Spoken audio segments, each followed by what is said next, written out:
I think what we need is a drum roll.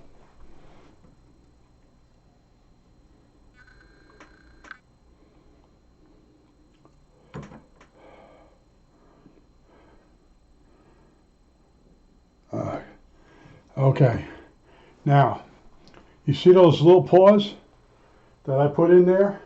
Let's call them paws, or yeah, paws. You got to have some type of metal that stays inside in order to bend this up. This unit here that comes with it is in most cases, it's useless. Now I told you, go look at the other videos of how people do things with this bending, with this Harbor Freight bending brake, or whatever you want to call it. And you'll notice a lot of people, they're modifying it in such a way it's not going to work. They're copying each other.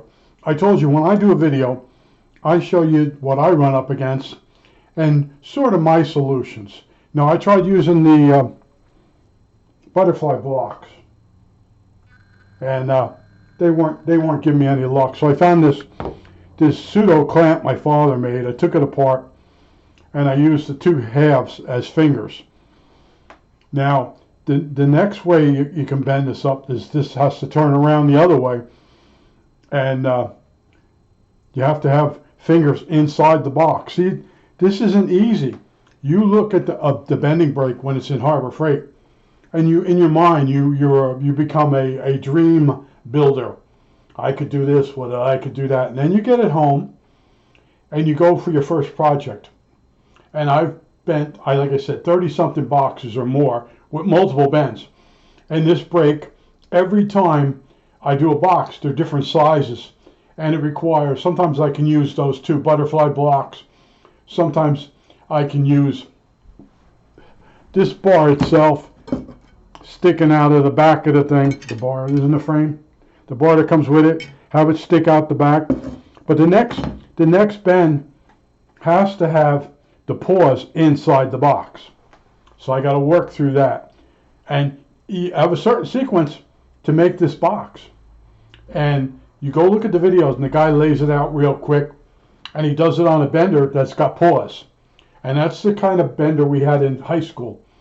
And they're still around, used, and they're about $1,000. But Harbor Freight put this thing out, and this brake is basically the 12-inch that years ago was, I think General Tools sold it, and now they've made it, what is it, I said 18 inches long now. It still has the same problems. They don't give you the paws to go inside the parts to help you bend it. You have to, what's the Marines say? You have to overcome, you have to improvise, and you have these fingers that are cut on an angle, and that's so when they come up, make sure I'm in the frame, it doesn't hit.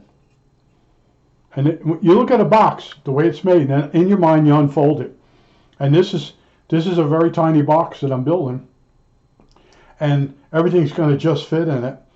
And I'm thinking to myself, well, let me take a little bit of time. Now, I'll tell you, in the morning I went and got the piece of aluminum out of my pile, put it over there. Then I drew out, I went out for a walk, made lunch, took a nap. I had drawn in the morning, I had drawn the box out on that graph paper, or it's got the little squares on the paper, grid paper. And little by little, now I'm almost done. I got one more bend, and it's going to be one of the hardest ones. But I just wanted to show you, again, other people, they show you modifying the bender by drilling holes in the bar, and it's not going to work. It's going to bend.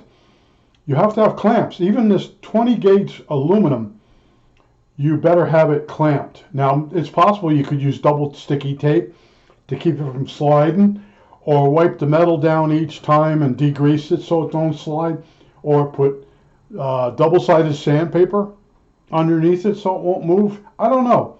I've never seen anybody really do anything with this bending brake. So as I'm doing something with it, I'm going to show you.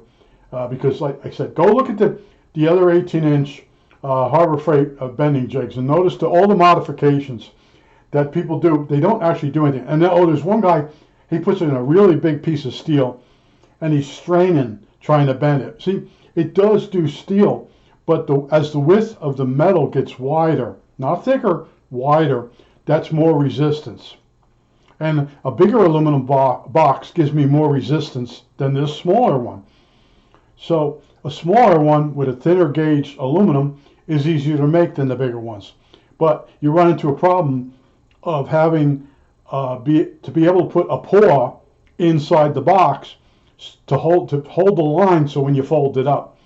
But I just want to show you, this is more than the other guys do. I know it is. I see, like I always make fun of the one guy. He's got this lab, $40,000 lab, and somebody loans him a radio, and he sits there in his little chair with he's all dressed up, telling you about the radio. And I never see the guy get dirty.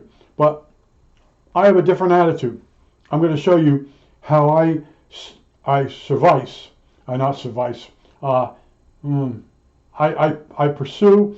I keep moving forward, and there's all these little hurdles on every project. Everybody gets them, and the more projects you do that you finish, you build a repertoire of moves in your head, and you know going into something, I'm going to have a problem with that. Let me work around it this way.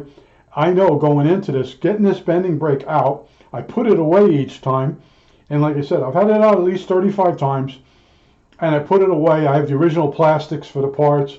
And the reason I do that is so they won't rust. Because when I went and bought this thing, most of them had rust on them in the boxes. I think that's it. That's it for this segment.